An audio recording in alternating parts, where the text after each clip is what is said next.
Hare Krishna everyone, I am Shravya and I welcome you all on Eureka lab. अगर video start करने से पहले अगर आपको मेरे लेक्चर्स अच्छे लगते हो तो प्लीज इस चैनल को सब्सक्राइब कर लेंगे और इस वीडियो को भी लाइक करेंगे। और ये लेक्चर बहुत ही इंपॉर्टेंट होने वाला है as a quick revision type. आप एग्जाम के पहले इसको फटाफट से देख के जा सकते हैं।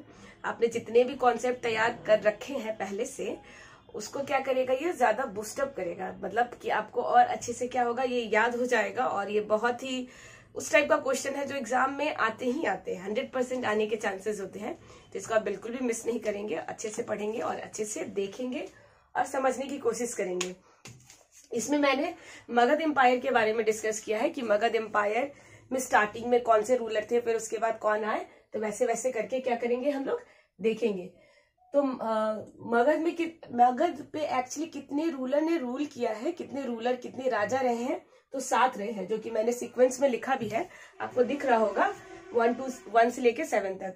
मगध एम्पायर है, आपको पता है मगध क्या है, एक महाजनपद है। 16 महाजनपद में से क्या था, मगध बहुत इंपॉर्टेंट, बहुत इन्फ्लुएंशियल, बहुत ही बड़ा क्या था, एक महाजनपद था। आप कह सकते हैं कि सबसे ज्यादा इंपॉर्टेंट जो महाजनपद था 16, उसमें से जो सबसे ज्यादा फला फुला और जो बहुत ही ज्यादा जिसका क्या हुआ, डेवलपमेंट हुआ, वो मगध ही था।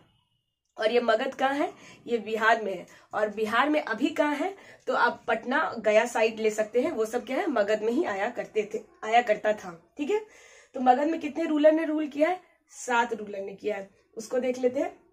हर्यक सबसे पहले जो डायनेस्टी है, हर्यक डायनेस्टी, शिशुनाग डायनेस्टी, नंद डायनेस्टी, मौर्य डायनेस्टी, शुंग, कन और सतवाहना। सतवाहना ये क्या है, आंध्रा का है, मतलब आंध्र प्रदेश, जो आंध्र नीचे साउथ का है उसका वाला रीजन ही है। ठीक है, तो हर्यक डायनेस्टी, शिशुनाग, नंद, मौर्य, शुंग, कन और सतवाहना। एक्चुअली ये बहुत ज्यादा मैं डिस्क्राइब नहीं करूंगी इसमें, बिकॉज ये मैंने बोला भी कि क्विक रिवीजन टाइप है, तो वही सब बातें डिस्कस करूंगी जो आपके एग्जाम में पूछे जाते हैं। वैसे आप पूरा इस चीज का डिस्क्रिप्शन चाहते हैं अच्छे से, तो आप कमेंट में लिख सकते हैं, तो उसके लिए मैं होल कंप्लीट लेक्चर लेके आऊंगी। इसमें मैं फटाफट बताने की कोशिश कर रही हूँ। तो हर्यक, शिशुनाग, नंद, मौर्य, शुंग, कन और सतवाहना, ये डायनेस्टी के नेम हो गए। और राजा कौन हो गए, मतलब इसके फाउंडर कौन थे, तो आप यहाँ पे इसको लिख सकते हैं, ये फाउंडर हो गए। ठीक है, फाउंडर देख लेते हैं। तो जो हर्यक डायनेस्टी है उसके फाउंडर थे, कौन थे, बिंबिसार। शिशुनाग के शिशुनाग खुद थे, नंद के महापद्म नंद, ठीक है, मौर्य के चंद्रगुप्त मौर्य, शुंग के पुष्पमित्र शुंग, और कन के वासुदेव कन। वासुदेव कृष्ण जी का भी नाम है वासुदेव, तो आप उससे भी याद रख सकते हैं, कन का वासुदेव कन। और सतवाहना का शिवमुखा, सतवाहना का शिवमुखा। ठीक है, ये हो गए फाउंडर, मतलब किसने इस डायनेस्टी को शुरू किया था, सबसे पहले इस गद्दी पे कौन बैठा था, वो है। ठीक है, तो हर्यक का है बिंबिसार, शिशुनाग का शिशुनाग, नंद का महापद्म नंद, मौर्य का चंद्रगुप्त मौर्य, शुंग का पुष्पमित्र शुंग, कन का वसुदेव कन और सतवाहना का शिवमुखा। तो इसको आप एकदम दिमाग में रखेंगे, याद। मैं एक ट्रिक भी बताऊंगी। वैसे तो क्या है कि आप पहले से भी आप पढ़ के रख चुके होंगे, तो आपको क्या मिल रहा होगा, यहाँ पे एक कॉन्सेप्ट मिल रहा होगा कि फटाफट से रिविजन टाइप आप इसको आप इसको रिवीजन टाइप ले सकते हैं। अब क्या हो गया कि ये तो हो गए सारे फाउंडर हो गए। अब ये जो फाउंडर है उसमें से भी कुछ फाउंडर ऐसे हैं जो बहुत इंपॉर्टेंट काम किए हैं, जिनका नाम बहुत ही ज्यादा है, जिन्होंने बहुत अच्छे काम किए। कुछ इसमें ऐसे भी हैं जिन्होंने बहुत ही बेकार काम किए हैं, तो उसके बारे में भी डिस्कस करूंगी। तो पहला देख लेते हैं, जो हर्यक डायनेस्टी है, ये सबसे पहला डायनेस्टी है, जिसके है बिंबिसार। ठीक है, तो इसके बिंबिसार क्या हो गए, इस डायनेस्टी के क्या है, फाउंडर है। बिंबिसार के बेटे का नाम था अजातशत्रु। तो अजातशत्रु के बारे में कुछ बता देती हूँ। अजातशत्रु ही वैसे थे जिन्होंने पहली बार दो वेपन मतलब आप कह सकते हैं वेपन मतलब हथियार का क्या किया था, यूज किया था, इस्तेमाल किया था। और वो बहुत ही खतरनाक वेपन था। आपने अगर बाहुबली मूवी देखा है, पहला पार्ट और दूसरा पार्ट, उसमें दिखाया गया है। तो कौन सा वेपन है मैं बता देती हूँ। दो नए वेपन का इन्होंने क्या किया था, इस्तेमाल किया था, यूज किया था, पहली बार इन्होंने ही किया था।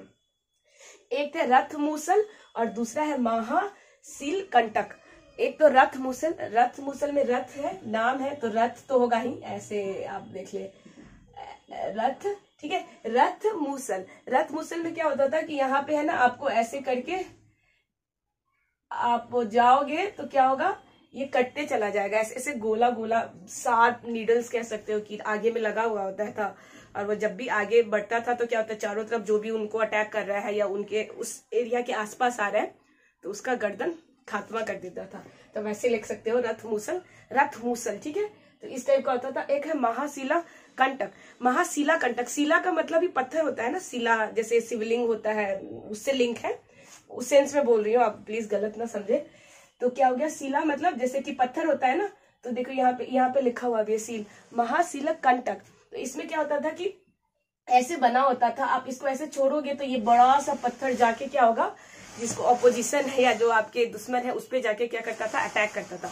बड़ा सा पत्थर, ऐसे समझे कि आप उसमें डाल दिए हो, बड़ा सा पत्थर लोड कर दिए हो, आप उसको जैसे गुलाटी नहीं होता था, बिल्कुल गुलाटी की तरह, जैसे ये गुलाटी है ना, इसमें रस्सी लगा रहता था, ऐसे घींचो तो ऐसे जाता था, उस टाइप से आप इसको लिंक कर सकते हो।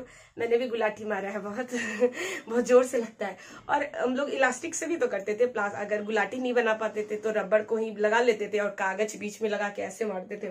तो वैसे ही है, गुलाटी ले लो या फिर रबड़ वाला जो आप स्कूल कॉलेज में खेला करते थे, बहुत जोर से लगता था ना, तो वैसे ही है। इसमें क्या है, पत्थर है, बहुत बड़ा शिला है, उससे क्या होता था, आप सामने वाले को क्या करते थे, अपने दुश्मनों पे अटैक करते थे। तो रथ मूसल काटने फाटने वाला, और क्या हो गया महाशिला कंटक पत्थर से मारने वाला। तो इन्होंने क्या किया था, अजातशत्रु ने इस्तेमाल किया था पहली बार। और अजातशत्रु ने और क्या किया था, पहला बुद्धिस्ट काउंसिल के क्या थे, यही थे करता धरता, मतलब पहला बुद्धिस्ट काउंसिल जिन्होंने ऑर्गेनाइज किया था तो वो कौन थे, अजातशत्रु, ठीक है, जो कि 483 बीसी में हुआ था, 483 बीसी, ठीक है। तो पहला बुद्धिस्ट काउंसिल। अब इसी शिशुनाग में देख लेते हैं कि कुछ ऐसा इंपॉर्टेंट हुआ है या नहीं भी हुआ है। तो शिशुनाग के कौन है, शिशुनाग के खुद शिशुनाग है और इनके बेटा है, इनके बेटा का नाम था काला अशोक। और आपको पता है काला अशोक ने क्या किया था, सेकेंड बुद्धिस्ट काउंसिल क्या किया था, ऑर्गेनाइज किया था। तो यहाँ पे लिखा हुआ भी है, ये बीसी का मतलब है बुद्धिस्ट काउंसिल, बुद्धिस्ट काउंसिल, ठीक है। तो क्या हो गया, काला अशोक ने क्या किया था, सेकेंड बुद्धिस्ट काउंसिल ऑर्गेनाइज किया था। और काला अशोक ने और भी इंपॉर्टेंट काम किया था, वो था कि कैपिटल शिफ्ट किया था, कैपिटल वैशाली से पाटलिपुत्रा शिफ्ट किया था। पहले वैशाली था, इन्होंने पाटलिपुत्रा शिफ्ट किया था। और इनका ही बेटा है उदयन, उदयन ने क्या किया था, पाटलिपुत्रा कैपिटल शिफ्ट किया था, मतलब जो कैपिटल था उसको पाटलिपुत्रा लेके आए थे वो। और काला अशोक ने क्या किया था, वैशाली से पाटलिपुत्रा लाए थे। और उदयन क्या है, पाटलिपुत्रा कैपिटल शिफ्ट किया था। ये सब काफी अच्छा कॉन्सेप्ट है, मतलब पूरा एक लेक्चर है इसमें, तो अगर आप बोलेंगे तो मैं वीडियोस बना दूंगी, अभी तो ब्रीफ में मैं आपको बता रही हूँ। और तीसरा देख लेते हैं नंद डायनेस्टी में क्या है, महापद्म नंद। तो अगर आपको इनके बारे में थोड़ा अच्छे से समझना है, ऐसे विजुलाइज करना है, होता है ना कोई चीज अगर सामने में विजुलाइज हो जाता है, उसका ऑडियो वीडियो दिख जाता है, 3D में दिख जाता है, तो वो चीज दिमाग में छप जाता है। तो एक्चुअली क्या है कि महान पद्मनंद या नंद डायनेस्टी के बारे में अगर आपको थोड़ा जानना है तो दूरदर्शन, आई गेस दूरदर्शन या कोई चैनल है, मेरे को याद नहीं आ रहा, प्राइवेट चैनल है, उस पे ना चंद्रगुप्त मौर्य सीरीज करके डला हुआ है। और बहुत ही अच्छा सीरीज है, बहुत ही सटल, बहुत ही सिंपल, डायलॉग डिलीवरी सब बहुत ही अच्छा है। अगर आप चाहते हैं चंद्रगुप्त मौर्य या उनके डायनेस्टी या फिर महापद्मनंद या कौटिल्य के बारे में, तो आप उस सीरीज को बहुत अच्छे से मतलब देख सकते हैं। मैं तो एकदम रिकमेंड करूंगी कि आप देख ही लें, बहुत सारा कॉन्सेप्ट क्लियर भी हो जाता है बॉस। और ऐसा नहीं है कि उसमें बहुत तोड़ मरोड़ के बताया गया है, बहुत इजी लैंग्वेज, मतलब बहुत ही सटल है, मतलब ऐसे कुछ भी नहीं है कि आपको लगेगा एक्स्ट्रा ताम धाम है, बहुत सिंपल है। और एक दूरदर्शन पे भी है चंद्रगुप्त मौर्य, तो आप वो भी देख सकते हैं। हालांकि मैं जो बात कर रही हूँ वो प्राइवेट वाला मैंने देखा था किसी प्राइवेट चैनल पे, और दूरदर्शन वाला भी बहुत अच्छा है, वो भी देख सकते हैं। तो नंद इसके रूलर है महापद्म नंद, और इसके बेटा का नाम है धनानंद, जो कि बहुत ही क्रूएल, बहुत ही बदमाश टाइप का क्या था, राजा था। बहुत टाइप के टैक्सेस अपने लोगों पे लगा के रखा था। और इसी महापद्म नंद मतलब धनानंद के बारे में ही डिपिक्ट किया गया है उस सीरीज में, आप देखेंगे बड़ा क्रूर था वो एकदम। और इसने ही कौटिल्य को क्या किया था, उनका शिखा पकड़ के राज दरबार से बाहर फेंका था। तो उनकी शिखा क्या हो गई थी, खुल गई थी। तभी उन्होंने क्या लिया था, प्रण लिया था कौटिल्य ने कि मैं तुम्हारा राज सब कुछ खत्म करके और नया जो लायक होगा उस राजा को इस गद्दी पे बैठाऊंगा।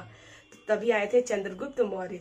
तो कौटिल्य ही चंद्रगुप्त मौर्य को क्या किए थे, एलिजिबल, उनके लायक बनाए थे, राजगद्दी पे बैठने के लायक कौटिल्य ने ही बनाया था चंद्रगुप्त मौर्य को। उन्होंने ही ट्रेनिंग दिया था, बहुत सारा टेस्ट लिया था। तो आप कह सकते हैं कि, और कौटिल्य का बहुत इंपॉर्टेंट बुक है जिसको अर्थशास्त्र कहते हैं। तो अर्थशास्त्र भी किसने लिखा है? कौटिल्य ने लिखा है। और अर्थशास्त्र में एक्चुअली उसमें जो डिस्क्रिप्शन है वो पॉलिटिक्स से रिलेटेड है। पॉलिटिक्स मतलब राजतंत्र कैसे चलाना चाहिए, किसी का राजा, कोई राजा है किसी राज का, तो उस राजा को कैसे राजपाट चलाना चाहिए, अपने प्रजा पे कैसे काम करना चाहिए, किस टाइप का कर होना चाहिए, टैक्सेस होना चाहिए, वहां का व्यवस्था कैसे होना चाहिए, एडमिनिस्ट्रेशन, मिलिट्री, एवरीथिंग। तो उसके बारे में ही क्या किया गया है, कौटिल्य ने अर्थशास्त्र में लिखा है। मेरे पास अर्थशास्त्र का बुक है, मैं आपको दिखाती हूँ। आपको ये देखें, अगर आपको दिख रहा होगा तो ये देखें, ये लिखा हुआ भी है अर्थशास्त्र बाय कौटिल्य, ठीक है। और आप चाहे तो आप भी पढ़ सकते हैं, ये ऑनलाइन अवेलेबल है। मैं ऐसे कोई प्रचार प्रसार नहीं कर रही हूँ, मैंने खुद अपने लिए मंगाया था, इसलिए मैं आपको दिखा रही हूँ बस।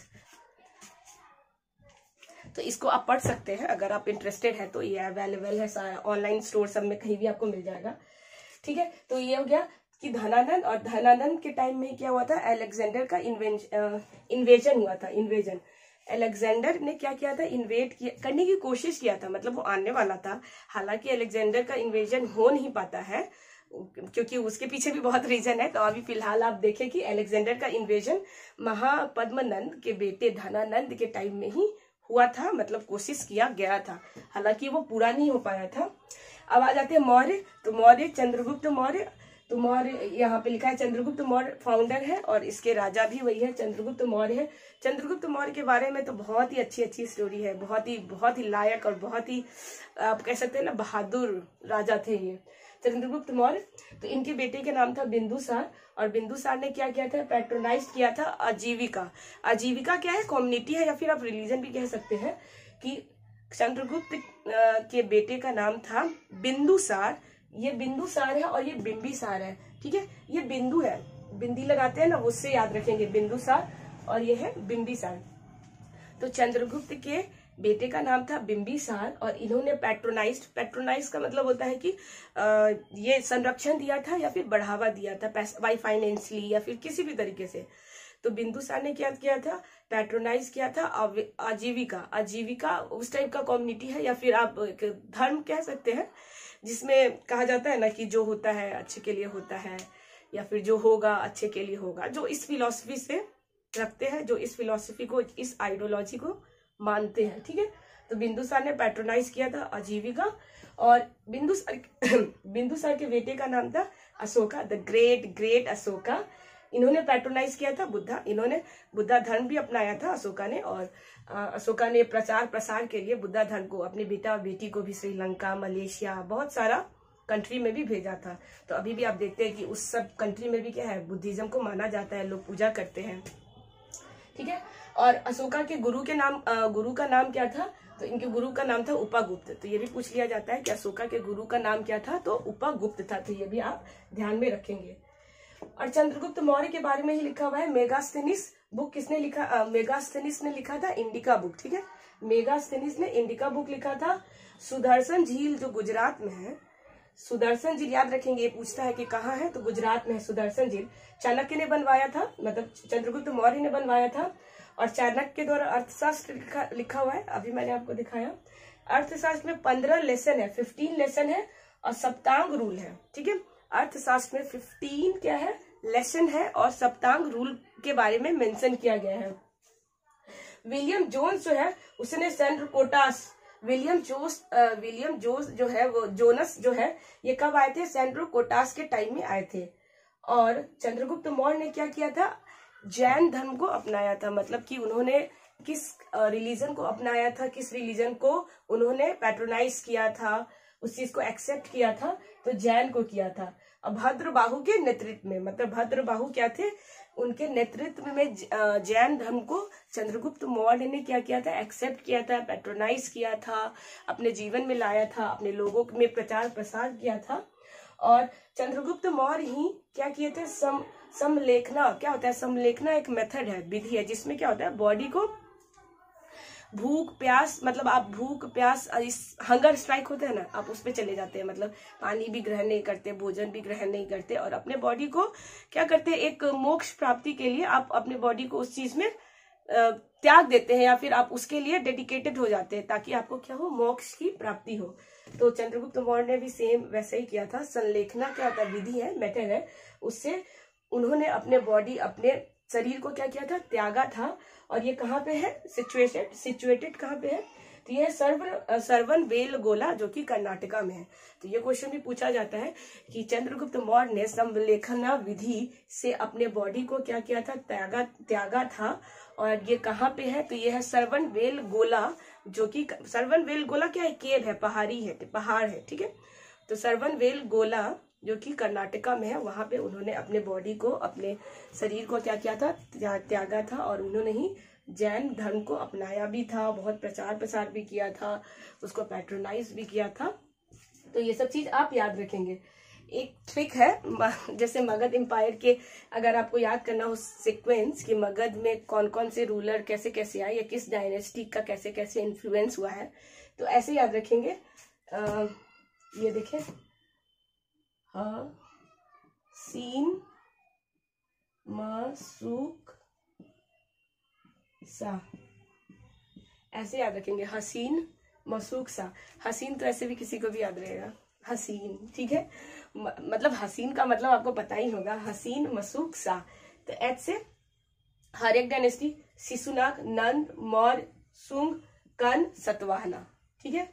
जैसे ह सी न म सु क सा, हसीन मसूक सा। तो इस तरीके से आप क्या कर सकते हैं, इसको याद रख सकते हैं। ऐसे तो इसमें भी सेम ही बन सकता है, बी सु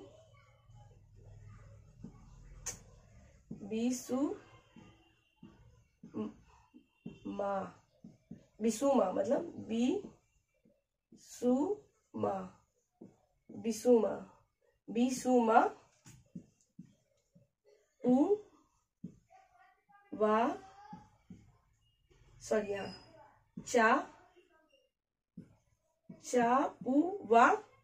सिमुख,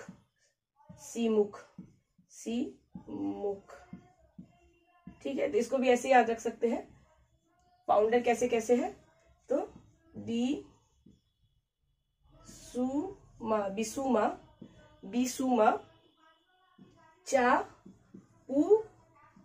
चापुवा सिमुख, सुमुख हो गया, मुख, ठीक है। तो ये इसके लिए हो गया, हसीन मसूक सा, बिसुमा चापुवा सिमुख। तो इस तरीके से आप क्या करेंगे, इसको याद करने की कोशिश करेंगे। वैसे तो आप 1-2 बार देखेंगे वीडियो तो ऐसे ही आपको याद हो जाएगा, क्योंकि नाम बहुत ज्यादा कंफ्यूजिंग नहीं है, बहुत सिंपल नाम है, और उससे रिलेटेड जो रूलर्स है वो भी काफी लिंक्ड है, तो आप उसको लिंक कर पाएंगे। अगर आप 1-2 बार पढ़ेंगे, देखेंगे ध्यान से, तो आपको याद हो जाएगा। मुझे पूरा विश्वास है कि आपको याद हो जाएगा। और इनसे रिलेटेड जो भी इम्पोर्टेंट इवेंट थे जो एग्जाम में पूछे जाते हैं वो मैंने बताया है।